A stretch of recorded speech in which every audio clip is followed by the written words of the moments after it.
हमारे साथ मौजूद है शाहिद खान आफरीदी, हमारे अपने लाला अस्सलाम वालेकुम and welcome to the show. जी सवेरा, अस्सलाम वालेकुम। वालेकुम, कैसी हैं आप? ठीक है। मैं बिल्कुल खैरियत से हूँ लाला, मगर आप रवाना हुए पाकिस्तान से और पाकिस्तान क्रिकेट बोर्ड में उथल पुथल मच गई है।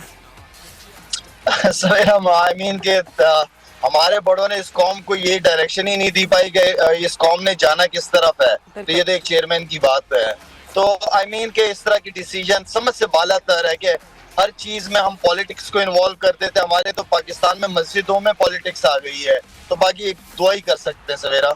बिल्कुल यही है। और लाला मगर जब गेम सेट मैच पे ये बात कोई तकरीबन एक हफ्ते पहले हो गई थी, जब आईपीसी मिनिस्टर मजारी साहब जो हैं वो गेम सेट मैच पे आए थे लाला, तो उसी वक्त उन्होंने ये मेंशन किया था कि ये तो कॉन्फ्लिक्ट ऑफ इंटरेस्ट हो जाएगा कि नजम सेठी जो कि मैनेजमेंट कमेटी को हेड कर रहे हैं और मैनेजमेंट कमेटी की जिम्मेदारी है इलेक्शंस करवाना, तो ये तो कॉन्फ्लिक्ट ऑफ इंटरेस्ट हो जाएगा कि वो खुद भी उन इलेक्शन में जो है वो खड़े हो जाएं और उसके लिए मतलब सबसे ज़्यादा एक स्ट्रॉन्ग कंटेंडर बन जाएं।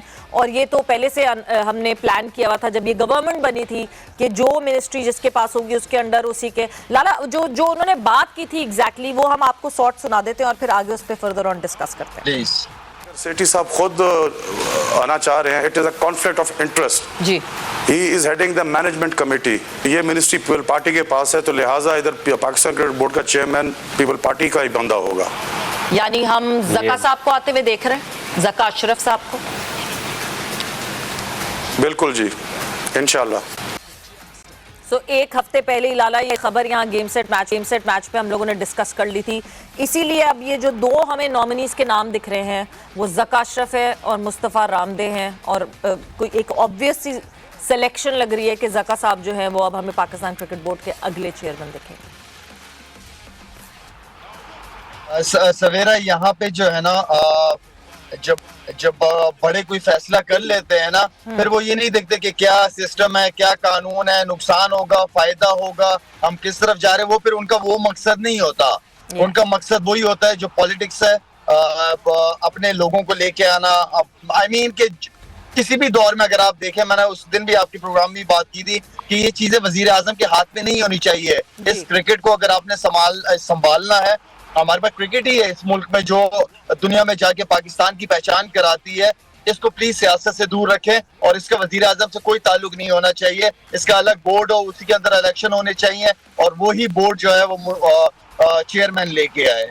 लाला, जब मैं जका अशरफ साहब की बात करती हूँ, तो वो जब पीसीबी में पहले भी थे, गालिबन आप कप्तानी में थे और उसके बाद फिर शायद मिसबा और हफीज उस टाइम फ्रेम, ये वही टाइम फ्रेम था जिस वक्त जका साहब आए थे?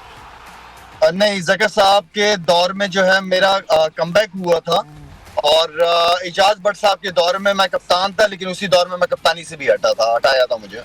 कैसा वो, अगर उस दौर को मैं कहूँ कि जका साहब का दौर कैसा रहा पाकिस्तान क्रिकेट के लिए, तो आप किस तरह डिफाइन करेंगे उसमें?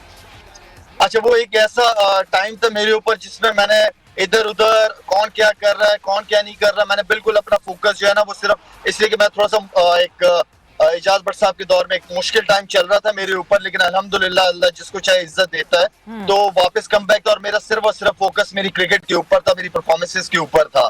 तो ऐसे मुझे सवेरा याद भी नहीं है कि क्या टाइम था, लेकिन मेरा कम बैक जका अशरफ के दौर में था। बट लाला, एक चीज जो कि हम मुसलसल बात कर रहे थे, एशिया कप, वर्ल्ड कप, अब कितनी एक अनसर्टनिटी है कि एशिया कप का जो पूरा एसीसी का जो कॉन्ट्रैक्ट साइन हुआ वो सेठी साहब के अंडर हुआ, ये हाइब्रिड मॉडल सेठी साहब के अंडर ये हुआ कि जी एक्सेप्ट किया जा रहा है। अब एक अलग रिप्रेजेंटेटिव सामने आ गए हैं। आपको लगता है कि हम over the period of time जो हम वक्तन फवक्तन बात करते हैं कि पाकिस्तान क्रिकेट बोर्ड को कोई सीरियसली क्यों नहीं लेता, maybe these are the reasons जिसकी वजह से ये सीरियसनेस का फुकदान है? तो मेरा आप क्रिकेट बोर्ड में सबके कॉन्ट्रैक्ट्स होते हैं ना, स्टैंडर्ड कॉन्ट्रैक्ट्स होते हैं या 2 साल 3 साल के कॉन्ट्रैक्ट होते हैं। तो इसी तरह चेयरमैन का भी कॉन्ट्रैक्ट होना चाहिए ना। फिर चेयरमैन का भी होना चाहिए कि 2 साल या 3 साल उसने काम करना है, उसने आके डिलीवर करना है। तो कि ये ना हो कि जिसका जो मुंह उठा के चेयरमैन चेंज करना शुरू कर दे। मतलब के एक कुछ पॉलिसीज आता है, नया चेयरमैन होता है, कुछ वर्किंग की हुई होती है, बोर्ड्स के साथ रिलेशनशिप, आईसीसी के साथ रिलेशनशिप बिल्ड की हुई होती है, उसकी कश्मकश कोशिशों में लगा रहता है। लेकिन ये क्या सिस्टम है कि जब दिल चाहे किसी को भी चेंज कर दिया? ये सिस्टम नहीं होना चाहिए। क्योंकि अब मुझे एक चीज़ का और जो खदशा है, आई होप ऐसा ना हो बिल्कुल भी, क्योंकि जब भी कोई एक नया चेयरमैन आता है लाला, हमने over the period of time देखा है कि वो फिर अपनी पॉलिसीज लेकर आते हैं, जो पिछले चेयरमैन ने किया होता है वो सब स्क्रैप कर दिया जाता है।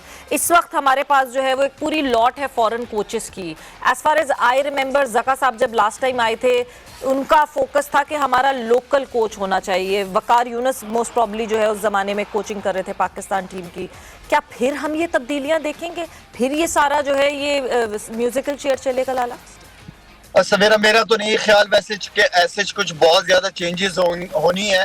देखिए, आपने कॉन्ट्रैक्ट किए हुए होते हैं, आप जैसे कोच के कॉन्ट्रैक्ट हैं या ट्रेनर्स के कॉन्ट्रैक्ट्स हैं, आपने अगर इनको निकालना भी है तो इनको आपको पूरी साल की पेमेंटें करनी पड़ती हैं, तो वो उन चीज़ों को भी देखा जाता है। लेकिन मेरा अगर कोई भी नया चेयरमैन आ रहा है उनसे सिर्फ यही रिक्वेस्ट है कि प्लीज़ वर्ल्ड कप होने दें, वर्ल्ड कप तक चीज़ें चलने दें, उसके बाद जो करना है करें, हमारे पास टाइम वैसे भी बहुत कम है। बिल्कुल, सारी चीज़ें बिल्कुल जो है वो सर पे हैं, but let's see, I hope कि अच्छी हो चीज़ें। अब हम वो एक जो फॉर्मल इलेक्शंस हैं उनका ज़रूर इंतज़ार करेंगे और फिर हमारे सामने जो है वो चेयरमैन आ जाएंगे। जो चेयरमैन बनते हैं ज़्यादातर चांसेस ज़का अशरफ साहब के ही हैं, so Zaka Ashraf would be the next chairman for Pakistan cricket board.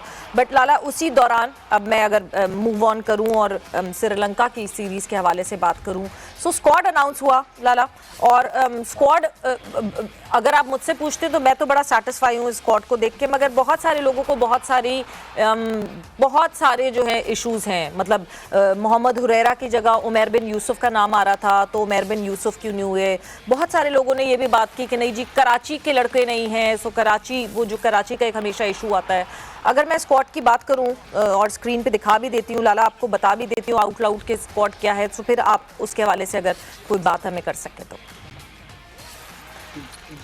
सवेरा, अच्छा, ऑनेस्टली स्पीकिंग मैंने ऐसे स्क्वाड नहीं देखा, लेकिन मुझे कभी कभार हैरत होती है कि हमारा एक टेस्ट प्लेयर जिसको हमने बनाया, उसकी तबीयत खराब हुई, उसकी ट्रीटमेंट हुई, वो ठीक हुआ। आबिद अली की बात कर रहा हूँ मैं, वो लड़का किधर है? नहीं खेल रहा था। मुझे आबिद अली की समझ नहीं आई। इसके अलावा आप दो लेफ्ट आर्म स्पिनर्स आपने रखे हुए टीम के अंदर, वो एक लेग स्पिनर बच्चा आया था जाहिद महमूद, वो किधर है? तो आई मीन इस तरह बाकी स्क्वाड ठीक है, लेकिन एटलीस्ट जो हम वही वाली बात है कि हमारे प्लेयर थोड़ी देर के लिए टीम से बाहर हो जाते हैं, इंजरी से बाहर हो जाते हैं, एंड देन फिर वो वापस जगह ही ढूंढ रहे होते हैं। तो वो उस्मान सलाउद्दीन मेरे ख्याल में काफी अरसे से पाकिस्तान से खेला हुआ भी है, बड़ी टॉप परफॉर्मेंसेज रही है, वो किधर है? आई मीन कि आप बिल्कुल नए प्लेयरों को एक साथ चांस दे देते हो, जो पुराने जिन पे आपने इन्वेस्ट किए होते हैं वो नजर नहीं आ रहे होते हैं। तो मतलब आप कहते हैं कि आप भी ज्यादा सेटिस्फाई नहीं है स्क्वाड से? नहीं, मैं सेटिस्फाई की बात, ये सवेरा बात ये है कि कभी कभार हैरत हो जाती है ना कि यार ये प्लेयर किधर है, ये ए टीम के साथ टूर भी नहीं कर रहे, इनको लेके भी नहीं जाते। एटलीस्ट ये हो कि बंदा याद तो रखिए ना, जो टूर्स आप ए टीम के टूर्स करते हो, ठीक है आप नए प्लेयर लेके जाते हो, लेकिन जिन प्लेयरों पे आपने इन्वेस्ट किया होता है उनको तो आप सैनत में कैरी करते हैं ना। मतलब आप ये कह रहे हैं कि सिस्टम में खो जाते हैं हमारे प्लेयर्स, हम इतना इन्वेस्ट करते हैं, इतने सारे खिलाड़ी हैं, इवेंचुअली वो दिल बर्दाश्त होकर कोई यूएस से चला जाता है तो कोई यूएई चला जाता है। सवेरा लोगों को, लड़के इंजरीज में भी खेल जाते हैं, उनको पता है अगर हमने किसी को जगह दे दी ना तो कोई और आ जाएगा हमारी जगह। तो बहुत सारे लड़के हमारे टाइम में भी इंजरीज में खेले हैं। बिल्कुल बिल्कुल, इसी वजह से इनसिक्योरिटी होती है, और इनसिक्योर होके वो जो है वो अपनी इंजरी में ही किसी तरह मैनेज कर देते हैं खेलने का। बट लाला, एक और चीज़ जो स्क्वाड में हमने देखी, जो कि बहुत सारे लोग इस पे वो कर रहे थे कि वेदर मोहम्मद रिजवान होंगे स्क्वाड में या सरफराज होंगे, पिछले उसमें सरफराज की बहुत अच्छी परफॉर्मेंस रही, इस वक्त हमें दोनों स्क्वाड में दिखते हैं। मतलब आपको लगता है this is a very good decision कि हमें दोनों कीपर्स को साथ कैरी करना चाहिए और जो जिस कंडीशन के हिसाब से हो वहां उसको इस्तेमाल किया जाए? नहीं, बिल्कुल नहीं, एक ही होना चाहिए। दो टेस्ट मैचेस है ना सवेरा आप? जी। हाँ, 2 टेस्ट मैच एक कीपर को ले जाओ, अगर खुदा ना खास्ता कुछ हो जाता है फ्लाई करा लो। आपने दो लेफ्ट आर्म स्पिनर रखे हैं, किस लिए रखे हैं भाई? जरूरत ही नहीं है। आपने जेन्युइन रखो, जो भी रखना है जेन्युइन रखो स्पिनर। मे बी शायद आगे की, क्योंकि ये हमारी वर्ल्ड टेस्ट चैंपियनशिप की शुरुआत है और जिस तरह हमारी पास में चीफ सेलेक्टर से बात होती रही, उन्होंने यही कहा कि हम अब रोटेशन पॉलिसी पे बहुत ज़्यादा फोकस करेंगे और ये जो लड़के ट्रैवल करेंगे साथ में भी इनको खेलने का मौका ना मिले बट एटलीस्ट ये टीम के साथ तो होंगे।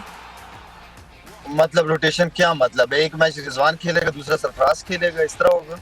नहीं नहीं, इस तरह तो नहीं, बट मुझे ये लगता है कि अगर मैं सरफराज को देखती हूँ तो श्रीलंका के कंडीशन में Sarfaraz is a very good keeper, but हमने अब फिर अगला टेस्ट हमने खेलना है दिसंबर में ऑस्ट्रेलिया में, वहां ऑस्ट्रेलियन कंडीशंस में Rizwan is a better keeper than Sarfaraz.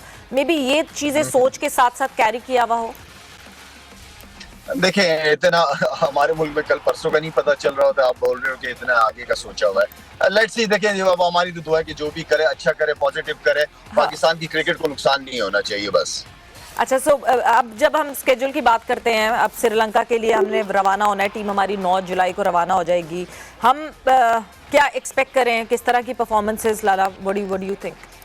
नहीं, अब आई मीन होगा थोड़ा सा बहुत वेदर का, अगर आ गया गर्मी होनी है, लेकिन ये है कि माशाल्लाह से इस वक्त टीम जो है ना वो वेल बैलेंस्ड है, चाहे वो टेस्ट की हो चाहे आपकी वनडे T20। मैं अपनी टीम से बहुत ज्यादा मुतमईन हूँ। हमारे पास Savera best batsman, best allrounders, bowlers देख लें, स्पिनर्स देख लें, तो मेरे ख्याल में पूरा पैकेज है। और क्या है इसके अंदर हम कर सकते हैं? सिर्फ ये है कि वो अपने स्किल्स को पूरी तरीके से कॉन्फिडेंस के साथ ऐसे सराउंडिंग में ऐसी मैनेजमेंट होनी चाहिए जो प्लेयर्स को मोटिवेट रखे, पॉजिटिव रखे, उसकी जरूरत है इस वक्त बस।